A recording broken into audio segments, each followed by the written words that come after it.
Bonjour, que la paix soit sur vous. Je vous invite à regarder cette vidéo jusqu'à la fin.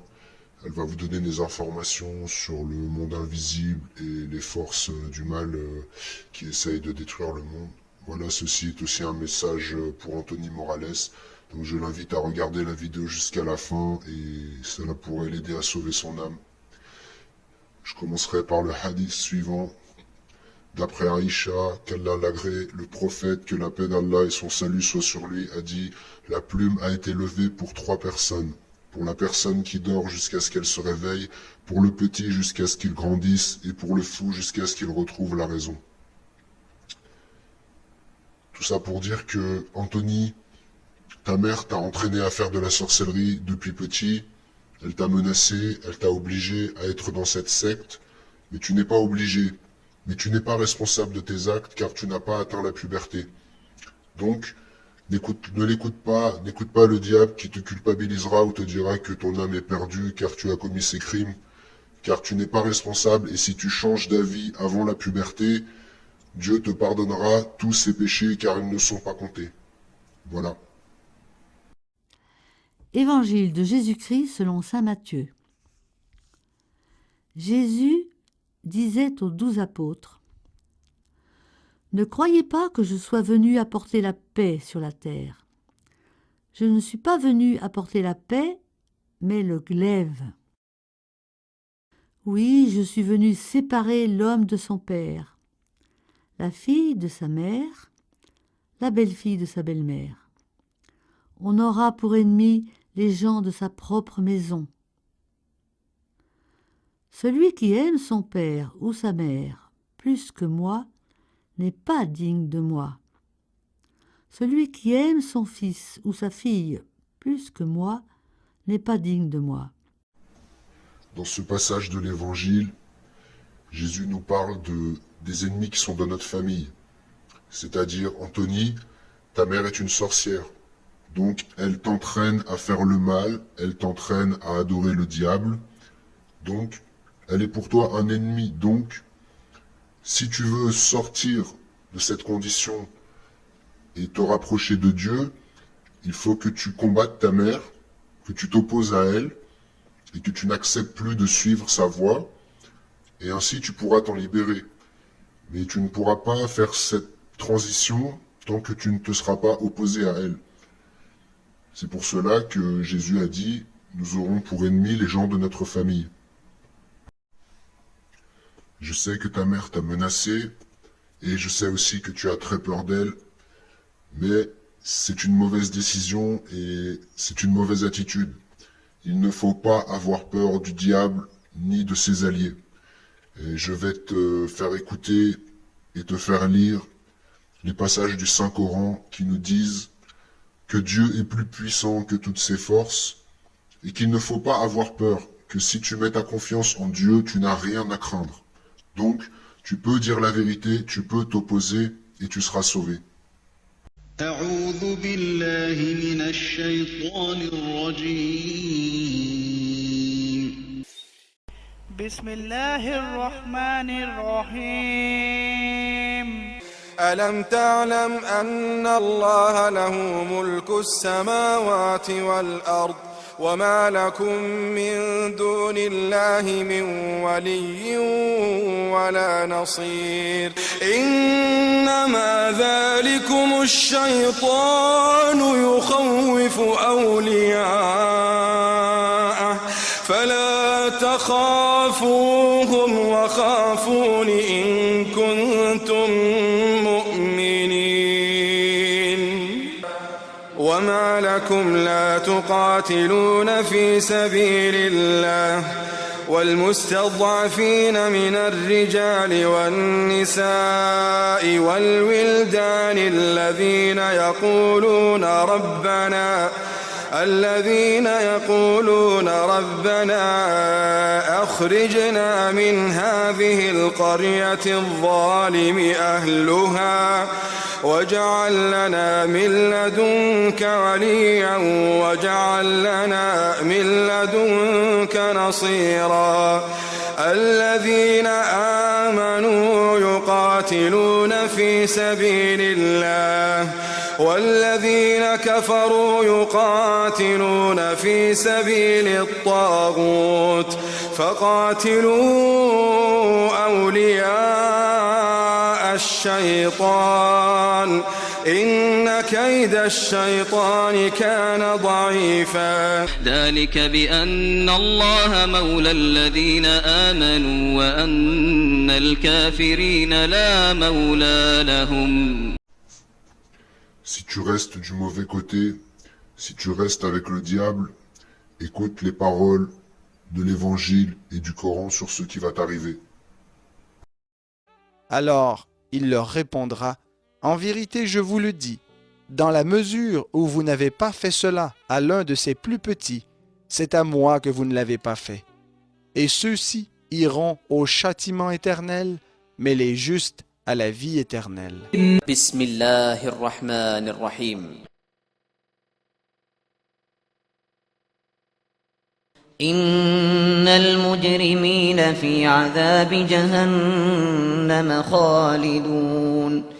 لا يفتر عنهم وهم فيه مبلسون وما ظلمناهم ولكن كانوا هم الظالمين ونادوا يا مالك ليقض علينا ربك قال إنكم ماكثون ونادوا يا مالك ليقض علينا ربك قال إنكم ماكثون ونادوا يا مالك ليقض علينا ربك قال إنكم ماكثون لقد جئناكم بالحق ولكن أكثركم للحق كارهون والطور وكتاب مسطور في رق منشور والبيت المعمور والسقف المرفوع والبحر المسجور إن عذاب ربك لواقع له من دافع يوم تمور السماء مورا يوم تمور السماء مورا وتسير الجبال سيرا فويل يومئذ للمكذبين الذين هم في خوض يلعبون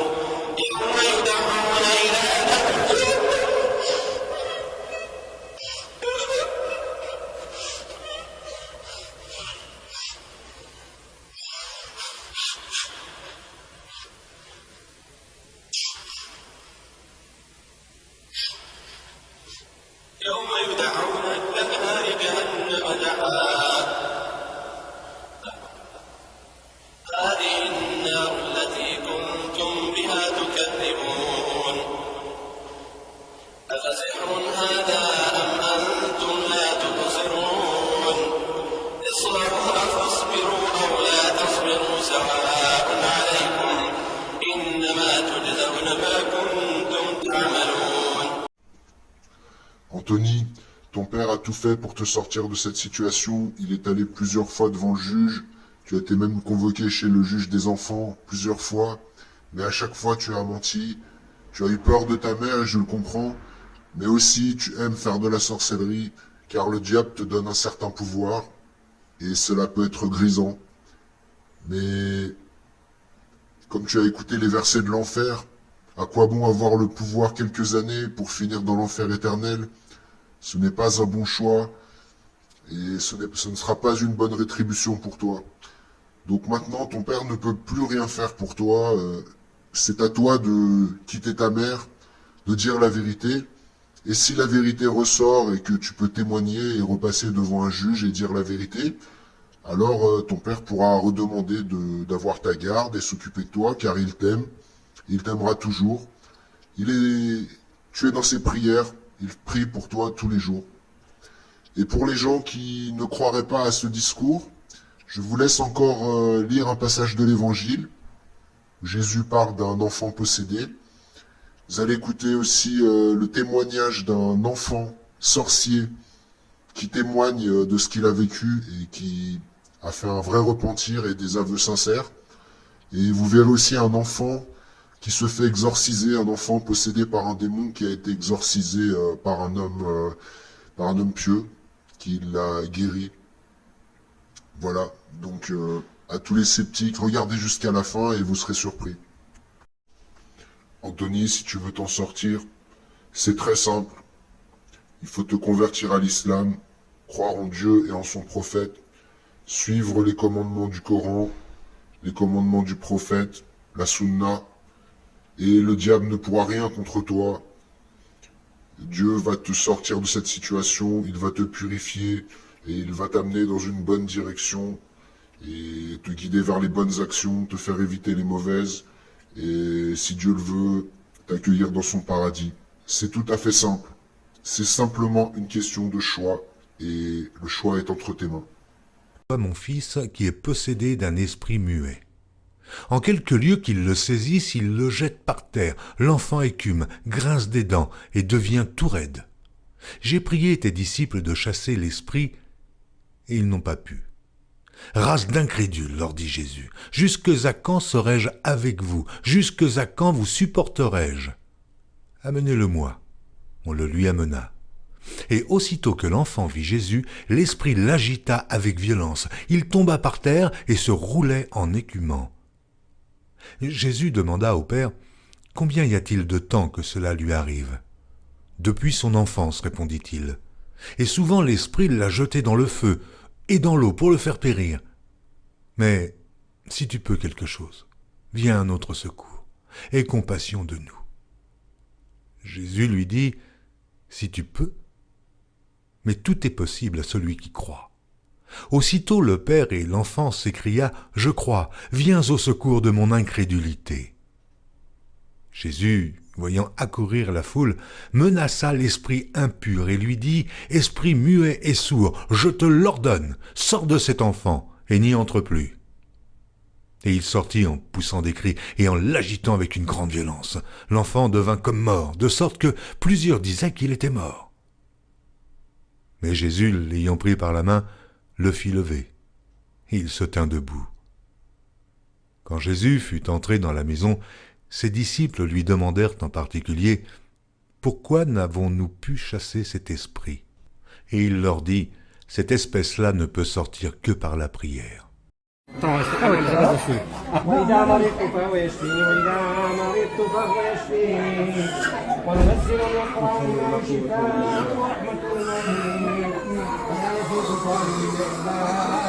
هذا سيطر هذا من هذا الجم داخله من الخوف القاري يصير شيء هذا الطفل حتى لا يخاف وننزل من القرآن ما هو شفاء ورحمة للمؤمنين ولا يزيد الظالمين إلا خسارة. هسه شوف جن يضربني عفوا شوف يضربني لو ما يضربني.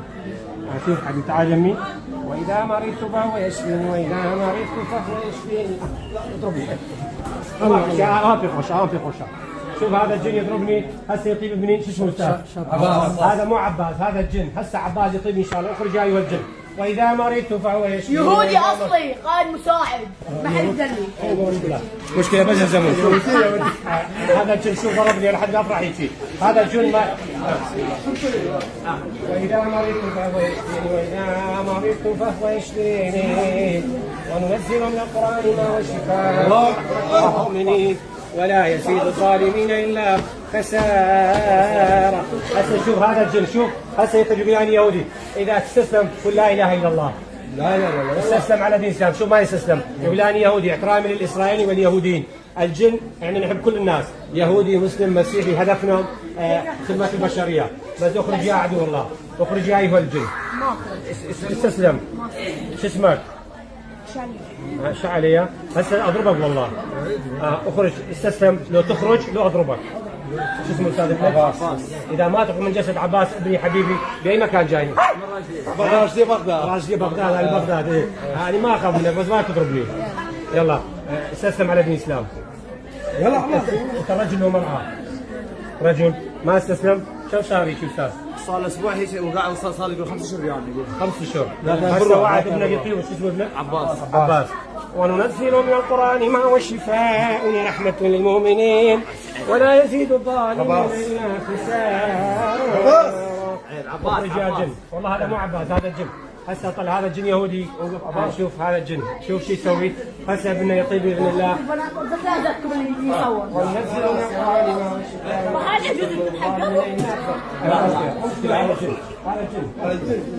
هذا وإذا مريض هذا الجن عباس. شنو اسمه؟ ودينا هسه يطيب. هسه عباس يطيب وخلاص. هسه شوف هسه اذا الجن باقي يتحرك باذن الله. هسه ابننا هذا مو عباس، كان جن بداخله عفريت. شوف هسه تشوفون ابننا اذا عباس جن باقي بجسمه يتحرك، اذا ما باقي ما يتحرك. ربي ابننا الغالي العباس الورد البغدادي. شوف الجن النبي صلى الله عليه وسلم يقول ان الشيطان الانساني عدو مبين. تحرك اذا جن باذن الله تعالى. واذا مرضت فهو يشفيني واذا مرضت فهو الله اكبر. طارت جماعه خلينا نصلي على النبي. اللهم صل على حبيبي. هذه قد حلوه. عباس اقعد. ايش اسمك؟ اسمع صوتك. شو اسمك انت؟ عباس افتح عيونك. انهض امشي. امشي ايش بيك؟ يلا امشي. شوف عباس ليش ضربت الشيخ؟ انت ما ادري ايش قبل شوي ليش ضربت الشيخ؟ ايه شوف يقول مو اني. شوف هذا الجن. ليش ضربت الشيخ قبل شوي؟ هسه قبل شوي انت ضربت الشيخ مو انت؟ شوف يعني هسه انت زين؟ هسه يبوسني. انت منو؟ عباس يعني قبل شوي ما ضربت الشيخ؟ ابد؟ انا ضربت الشيخ. استغفر الله. بوسه معود فيك. مبروك لك. هسه الجن باقي يتحرك دقيقه ما بستوعب. اذا الجن باقي يتحرك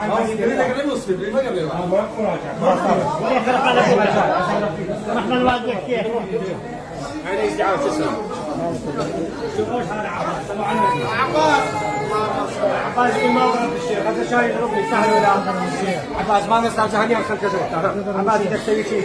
هذا اذا عباس شوف اذا الجن بداخله يتحرك، اذا مو بداخله ما يتحرك. عباس هذا الجن ضربني كثير. شوف ضربني هوايه بس مو كان عباس. عباس شوف هسه بس هذا الطفل لا يمشي. اختي شوف عباس هسه لازم اذا ورق يعني قاعد لازم يضربني. ودي برا اختي ودي برا. يقدر يجيبها. بالاقيه. واذا مرضت فهو يشفيني واذا مرضت فهو يشفيني. ليش ما تضربني؟ بوسني. جماعه خلينا نصلي على النبي. اللهم صل على محمد وعلى محمد. تقدر العالم وصلى الله على سيدنا وعلى حبيبنا محمد. يلا جماعه كل خير. يلا عباس. عباس احكي له دقيقه. عباس باي مكان جاي. لا يمشي. عباس باي مكان جاي. بغداد. ابو سواس كلها بغداد. الشيعة والسنة ابو سواس كلهم. خلاص. وصلى الله على سيدنا محمد توكل. وهذا هو معجزة القرآن. عباس قل لا اله الا الله محمد رسول الله. عباس صبت. منو وين بابا عباس؟ بوس بابا الغالية. وصلى الله على سيدنا وعلى حبيبنا محمد.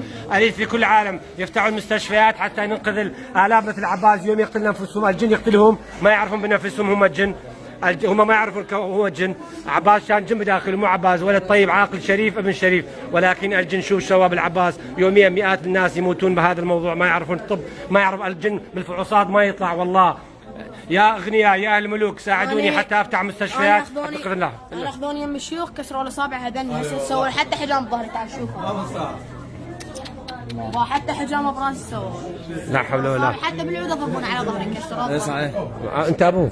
مبروك لكم. وصلى الله على سيدنا محمد. افتحوا مستشفيات حتى نخدم الناس بدون مقابل في سبيل الله. وصلى الله على سيدنا وعلى حبيبنا محمد. جماعه خلينا نصلي على النبي. اللهم صل على محمد وال محمد. سوي شي عباس حبيبي عباس. والسلام عليكم ورحمه الله وبركاته. Plusieurs blocages. Et la personne dont on demande de bloquer, ce n'est pas seulement une seule personne. Bon, alors, essaie de nous dire à quoi sert chacune des clés, les clés de blocage. Ça sert, il y a les cadenas. Oui. On peut te bloquer avec. Oui. Comment on fait pour te bloquer? On te bloque. Oui. Oui. Là, on va donner un peu la parole au père, parce que le père a été victime de ça. Oui, parce qu'il m'explique que il y a sur mon blocage, comme là où nous sommes, on fait la vannerie, il y a des secteurs, des gens qui sont dans les sectes. Donc, ils se sont donc entendus. Pour que, il y a les blocages que quand on veut prendre quelqu'un dans le secte, on bloque ses activités de manière qu'on le récupère. Donc, pour qu'il entre dans le secte. Bon, il y a encore quel autre blocage? Il y a encore quel autre blocage? Il y a... On peut se bloquer, on peut aussi t'attacher. On peut t'attacher. Oui, et comment tu fais pour attacher? Par exemple, on peut prendre tes pièces d'argent, on attache. On prend les pièces d'argent, on t'attache. Bon, là maintenant, tout à l'heure, tu nous as montré qu'on a attaché ton père ici, dans le pied ici. C'est là où on a attaché ton père, donc tous les biens de ton père, c'est là où on les a attachés. Bon, alors maintenant, tu dis qu'il y a des cadenas magiques spéciaux. Bon, alors ces cadenas sont... Il y avait un cadenas dans ton ventre? Oui, ils ont récupéré. Bon, le cadenas là dans ton ventre, qui avait mis? C'est eux. Et ça servait à quoi le cadenas dans ton ventre? Pour marcher avec. Oui. Je marchais avec. Dans mon ventre. Et tu utilisais ça comment? Tu bloquais les gens avec ça ou ça te bloquait toi-même? Ça bloquait mon père, plutôt mon père. Bon, et maintenant donc, pour pouvoir bloquer ton père, on a mis le cadenas dans ton ventre. Oui. Bon, et on a aussi attaché ses affaires sur mon pied. Ton pied. Bon, maintenant alors, est-ce qu'il arrive, il y a aussi d'autres méthodes de blocage à part les cadenas? Les cadenas, on t'attache aussi. Bon, et maintenant, quand vous bloquez avec le cadenas, vous fermez avec la clé. Oui. Et toi, tu gardes la clé. Oui, j'ai pris la clé. Voilà. Et maintenant, il y a souvent certaines personnes en marchant dans la route, sentent les toiles d'araignée qui les attrapent. Comment vous faites pour que les toiles d'araignée attrapent quelqu'un et prennent le bloc? Quand on met les toiles de l'araignée en route, ce n'est pas bon. C'est pour... Ça attire aussi tes chances. Ah, d'accord. Quand on peut te tangler un piège en route, quand tu traverses ça, ça te prend. Ah, donc en même temps, les toiles d'araignée que les gens sentent souvent sur leur visage, sur leur corps, quand ils passent en route, c'est soit pour prendre leur chance, soit aussi pour les bloquer. Et pour les faire tomber dans les pièges. Et pour les faire tomber dans les pièges. En fait, c'est un piège que vous faites là. C'est-à-dire comme l'araignée piège par exemple les insectes avec la toile. C'est comme ça que vous les sorciers, vous piégez aussi les gens en mettant les toiles en route pour que ces gens-là soient arrêtés au même titre que les insectes sont arrêtés dans une toile d'araignée. Quand tu pars là-bas, ça c'est la bandana. Oui, parle fort. Quand tu attaches pour aller tuer les gens. Oui. Tu attaches ça où? Sur ta face. Comment tu fais? Montre. Tu attaches. On te demande d'attacher ça sur la face. Tu attaches. Et ce bandana a le pouvoir? Oui, on met le pouvoir, c'est ça. Et qui met le pouvoir dedans? Et pour que tu sois méchant aussi. Oui. Il faut que tu sois méchant? Oui. Ah donc, le bandana, c'est non seulement joue sur ta psychologie à pouvoir être un vrai guerrier pour aller tuer, mais aussi ça te permet aussi d'être très courageux. Oui. Voilà. Et tu as déjà utilisé ça plusieurs fois ou bien tout le temps? Oui, plusieurs fois. Mais est-ce que tout le temps tu n'utilises pas ça? Quand on dit de tuer, tu dois porter. Automatiquement, ça fait partie des armes que tu dois porter pour aller faire le mal. Oui. Bon. Et comment donc ça te fait quand tu mets ça sur ta tête? Ça te fait... Donc ça te fait... Donc tu deviens méchant. Donc c'est comme par exemple ici, un bandit, un malfaiteur prend la drogue pour pouvoir être plus méchant. Quand tu pars là-bas, on te demande... On vous donne d'abord le jus. Le jus là, ça te donne aussi la force. Et le jus là, c'est quoi? C'est le sang. Le sang humain? Oui. Ça te donne la force? Oui. Quand on te demande d'aller tuer quelqu'un, ou bien on t'envoie, tu pars. Et on te donne, quand tu reviens, on te donne la chair humaine pour manger. Bon, Après et maintenant, ça, le sang humain donne la force. La chair humaine donne quoi? Ça nourrit. Ça te nourrit? Oui. Bon. Et quand vous mangez la chair humaine, comment comme ça? Dis-nous d'abord, la chair humaine a quel goût? C'est un goût un peu salé. Et le sang a quel goût? Un goût un peu salé aussi. Bon, c'est-à-dire que ici, dans ce monde-ci, le goût là n'est pas bon, n'est-ce pas? Oui. Mais dans votre monde là-bas, le goût là est bon. Oui. Bon. Et vous vous nourrissez de ça pour pouvoir vivre. Oui. Bon, maintenant, dis-moi, les gens que vous tuez, vous les mangez immédiatement ou alors vous mangez leur corps dans l'invisible? Vous les mangez comment? On mange invisible. D'accord. Par exemple, je prends un exemple. Vous tuez quelqu'un. Mystiquement, vous lui lancez une maladie, il meurt. À quel moment vous mangez sa chair et buvez son sang? On mange d'abord sa chair avant de lancer les maladies. Ah, d'accord. C'est-à-dire que vous mangez d'abord sa chair. Mais si vous mangez sa chair, il doit mourir immédiatement. Pourquoi il ne meurt pas immédiatement? Elle ne peut pas mourir. On va faire les trucs là pour qu'il ne meure pas.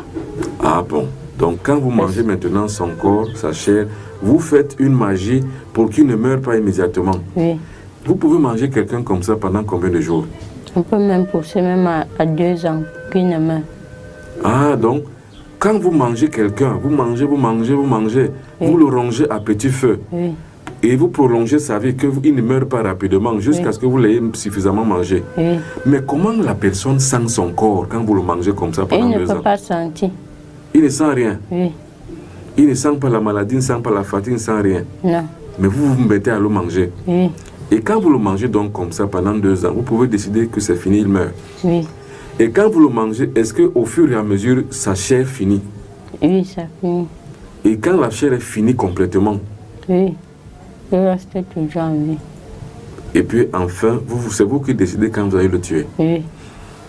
Oh oui. Est-ce que là-bas, vous connaissez vraiment Dieu? Non. Qui vous connaissez là-bas? C'est Lucifer, Belzébuth, vous connaissez qui? Tout. Vous connaissez Lucifer aussi? Oui. Est-ce que vous invoquez Lucifer là-bas? Il est là-bas. Il est là-bas avec vous? C'est ça le mec qu'ils invoquent. Il y a aussi Belzébuth? Oui. Il y a encore qui? Il y a Satan. C'est Satan qui est Lucifer, Belzébuth et Astaroth. Oui. Bon, maintenant, qui t'a appris le nom de Belzébuth? C'est là-bas? Ce sont les gens de là-bas. D'accord, ok. Maintenant, quand vous finissez donc de tuer quelqu'un comme ça, de manger quelqu'un comme ça, cru, et après il meurt. Oui. Bon, tu connais quelqu'un que vous avez fait ça, il est mort? Oui. C'était qui? C'était un voisin du village. Un voisin du village? Oui. Et quand quelqu'un meurt comme ça, toi, tu as des regrets ou tu n'as pas de regrets? Tu ne dois pas avoir de regrets ni pleurer. Tu es content? Oui. Bon, mais est-ce que les gens arrivent souvent à savoir que c'est vous qui les tuez? Oui. Et ils font quoi? Ils ne font rien. Mais quand ils font la magie, par exemple, quand les gens vont faire le contre-envoûtement, donc le choc en retour, par exemple, ils font les gris-gris pour que les personnes qui ont tué cette personne-là meurent. Est-ce que ça vous atteint? On peut, quand on fait comme ça, si on a des sentiments qu'il y a des gens qui peuvent faire comme ça, on attache, on fait des sacrifices pour que ça n'arrive pas. Ok, donc vous vous protégez pour que même s'ils font les gris-gris que les gens qui ont tué la personne en meurent, ça ne vous arrive pas, ça ne vous atteint pas, parce que vous attachez avant.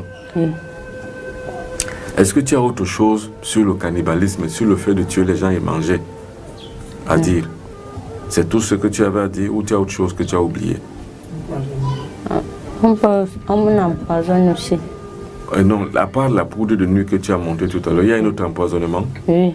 Bon, est-ce que vous causez les accidents aussi? Oui, on cause. Bon, comment vous causez les accidents là-bas chez vous? Peut-être qu'on peut manger quelqu'un là-bas. Oui. On lui pousse dans quelque chose, ou bien il cherche le problème à quelqu'un, quelqu'un lui tape, il meurt. Ok. Ou bien la voiture lui cogne. Oui. Il meurt. Donc tous les accidents qu'on voit, ce n'est pas seulement naturel. Oui. Souvent vous les causez. Oui. Bon, vous causez comme ça. Est-ce que vous pouvez aussi causer par exemple la bagarre entre deux personnes puis quelqu'un meurt entre eux? Oui. Quand on a fini de manger quelqu'un, on le pousse d'aller chercher les problèmes. Donc c'est vous qui l'inspirez à aller chercher les problèmes? Oui. Il est déjà sur concours.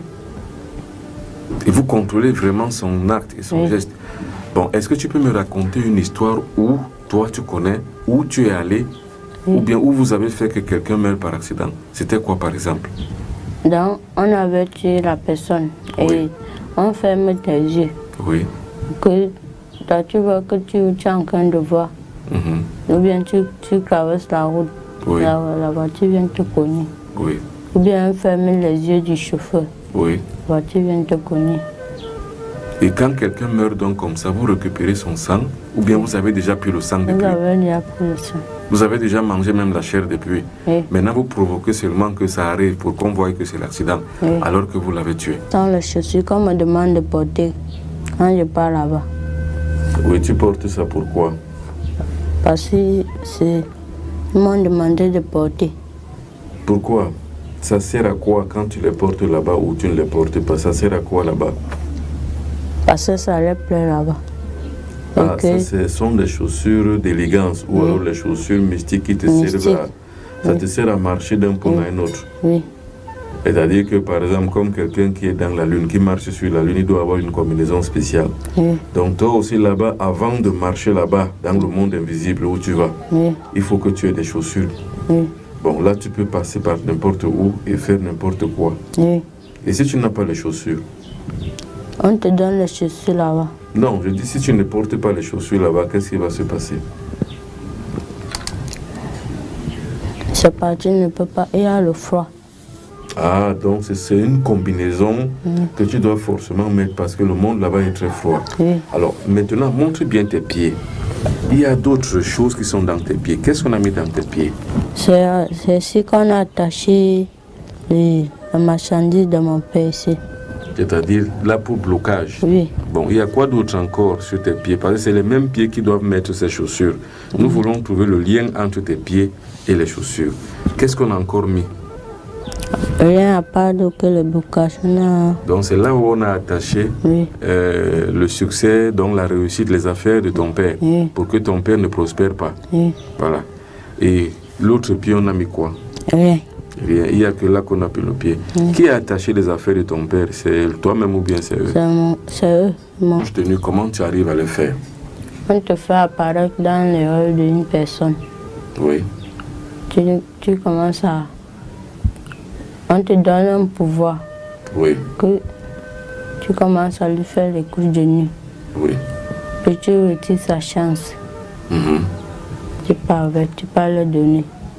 Donc, quand tu fais les couches de nuit à une femme, toi personnellement, tu as à retirer les chances et tu vas donner ça aux gens qui t'envoient. Oui. Et toujours, comment ils font pour que tu apparaisses dans ces rêves? C'est eux seuls qui font. Oui, c'est eux. Mais toi, tu n'as pas ce secret-là. Non. Ce n'est pas ton niveau là-bas. Oui. Bon, et maintenant, est-ce qu'il y a des signes que tu fais? Non, c'est eux qui font. Ils font souvent comment? Ils font... Ce que tu as souvent vu. Oui, ils font les incantations. Tu as parlé dans ces rêves. Et dans les incantations qu'ils font, c'est quelle langue? Je ne comprends pas. Ce n'est pas une langue d'ici là. C'est leur langue de là-bas? Oui. Bon, c'est la langue des génies, ainsi de suite. Oui. Voilà. Et maintenant, est-ce qu'il peut aussi arriver que vous fassiez ça aussi aux hommes? Des couches de nuit aux hommes? On envoie les femmes. Ah, là, dans ce côté-là, ce cas-là, c'est les femmes qu'on envoie. Oui. Mais tu n'as jamais vu un cas où c'est un homme qu'on envoie pour un homme et une femme qu'on envoie pour une femme? Oui. D'accord. Et quand vous faites ça comme ça, quel est le signe qui montre que le matin, quand quelqu'un se réveille, quel est le signe qui montre qu'il a eu des couches de nuit? Le matin, il va trouver que son habit est mouillé. Voilà. Et quoi encore? Et qu'il est fatigué. Voilà. Et maintenant, une autre question. Est-ce qu'il arrive que, par exemple, toi ou quelqu'un d'autre est une femme? Oui. C'est-à-dire que est une femme qui est dans le jour comme ça, et lui, comme il est mari de nuit, est-ce qu'il devient le mari de nuit de la femme là? C'est-à-dire que, par exemple, toi, tu peux habiter une femme que toutes les nuits, tu la prends comme ta femme, tu lui fais des couches de nuit. Oui. Voilà. Et là, alors, en ce moment-là, lui, elle, la femme, ne sent plus rien avec son mari. Oui. C'est seulement avec toi qui viens la coucher la nuit qu'elle sent le plaisir. Oui. Voilà. Et ça, qui fait ça? C'est toi-même ou c'est toujours eux qui t'envoient là-bas? C'est eux qui m'envoient. Voilà. Et quand tu as une telle femme comme ça, qu'est-ce que tu gagnes? C'est toujours les chances que tu lui retires? Oui. Quand on te demande les chances, tu leur donnes. Bon, il y a d'autres femmes qui ont plus de chance que d'autres. Oui. Donc, mais comment vous savez qu'une femme a plus de chance que telle autre? C'est eux qui connaissent, ils t'envoient seulement. Bon. Et les chances que vous retirez, vous faites quoi avec ça? Ça vous sert on à quoi? peut donner à le mec qui... Mais lui fait quoi avec ces chances-là? C'est lui qui l'utilise. Pour faire il quoi? peut manger. On mange la chance des gens là-bas. Oui. Il peut encore faire quoi? Pour avoir aussi la puissance. Ah, donc la chance peut donner en même temps la puissance et en même temps servir de nourriture. Oui. Toi, tu as déjà mangé la chance? Oui, on te donne aussi. C'est comment la chance? Quand tu manges la chance de quelqu'un, c'est comment? Ça te donne aussi... Ça te donne la puissance aussi. Bon, mais à quoi ressemble la chance? Quand vous retirez la chance dans le corps de quelqu'un, à quoi ça ressemble? Ça ressemble à... On peut transformer ça. Ça devient la nourriture. Ah. Donc, en fait, à l'origine, la chance est une entité invisible et informe. Oui. Maintenant, ça dépend seulement de la forme qu'on lui donne. Ça peut être un habit, ça peut être l'aliment, ça peut être la voiture. Oui. Donc maintenant, vous pouvez consommer ça s'il s'agit par exemple de la nourriture. C'est le poison de nuit. Quand on te donne la nourriture que tu mets la nuit, c'est le poison aussi qu'on a sorcelé avec.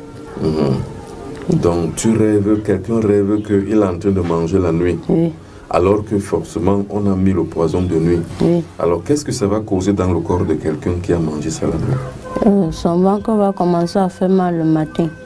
Quand il se réveille? Oui. Oui.